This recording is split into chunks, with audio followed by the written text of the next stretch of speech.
देशाचे प्रधानमंत्री नरेंद्र मोदी हे शुक्रवारी सोलापूर दौऱ्यावर येऊन गेले। केवळ 6 दिवसात या दौऱ्याचे नियोजन करावे लागले होते। या नियोजनात जिल्हाधिकारी कुमार आशीर्वाद यांचा अतिशय महत्त्वाचा वाटा ठरला। त्यांच्या अंगात 102 डिग्री ताप असतानाही त्यांनी या नियोजनात कुठेही कमीपणा दिसू दिला नाही। जेव्हा कुंभारी येथील रेनगर कार्यक्रमस्थळी प्रधानमंत्री मोदी यांचे आगमन झाले त्यावेळेस प्रोटोकॉलप्रमाणे सोलापूरचे जिल्हाधिकारी कुमार आशीर्वाद हे सुद्धा स्वागताला थांबले होते।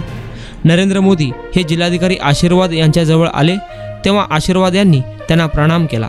याचवेळी जिल्हाधिकाऱ्यांची उंची पाहून कितने लंबे हो कलेक्टर साहेब असा प्रश्न मोदींनी केला। जिल्हाधिकाऱ्यांनी 6 फूट 3 इंच असे सांगितले। तेव्हा मोदी यांनी कुछ खेलते वेलते हो की नहीं असे विचारले तेव्हा सर बास्केटबॉल और व्हॉलीबॉल असे उत्तर जिल्हाधिकाऱ्यांनी दिले। बहुत बढ़िया, खेलना चालू रखिएगा असे मोदी म्हणतात। आशीर्वाद यांनीही जी सर हे उत्तर दिले।